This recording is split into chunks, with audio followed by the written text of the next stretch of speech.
Happy Read Across America Week. My name is Marivel Macias, and I'm one of your board trustees. I'm here to help and support you all. I am a lifelong member of Socorro ISD and truly value each and every one of you. Today I'm here to read to you, Nobody Hugs a Cactus. Have you ever hugged a cactus?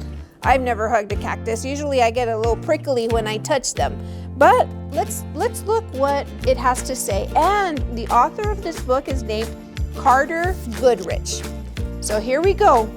Nobody hugs a cactus. Hank lived in a pot. The pot sat in a window. The window looked out at the empty desert. It was hot, dry, peaceful, and quiet, just the way Hank liked it. But every now and then, somebody would interrupt Hank's peace and quiet. "Hi, Hank," Rosie the tumbleweed called out. "Isn't it a beautiful day?" Hank ignored her. He just wanted to be left alone. Look at Rosie. She's going right by Hank, saying hi, and Hank is being a little grumpy and not even wanting to acknowledge her. "Okay, so long," said Rosie cheerfully as she tumbled away. Hank was happy again. But just as he was beginning to relax, "Hello!" shouted a tortoise. Look at a friend. Wants to say hi to Hank. "Private property," yelled Hank. "Keep out!" The tortoise was so frightened, he hid in his shell. Hank was still yelling at the tortoise when a jackrabbit dashed by. "Hiya, Prickles," she shouted. "My name isn't Prickles," Hank yelled back. "And stay out of my yard." It seems that Hank is having a difficult day today. "Tumbleweeds, tortoises, jackrabbits, what's next?" said Hank. A coyote came looping by. "No dogs allowed," Hank yelled. "I'm not a dog," said the coyote, "and you are as prickly as the inside as you are on the outside."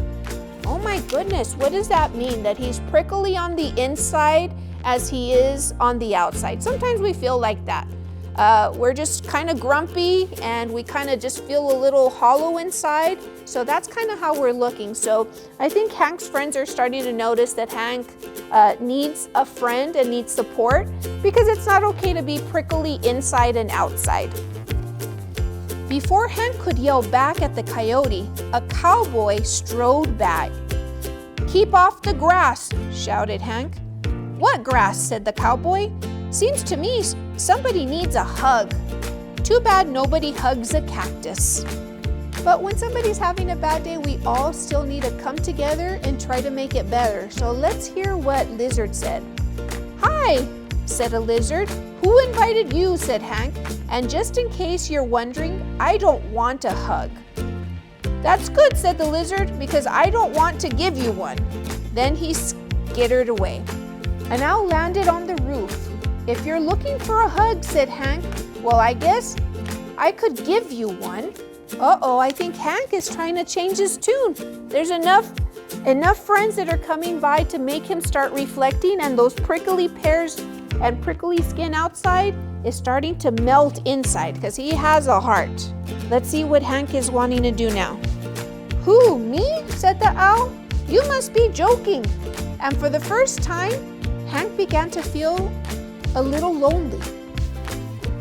The next morning, Hank was feeling more sad on the inside than prickly.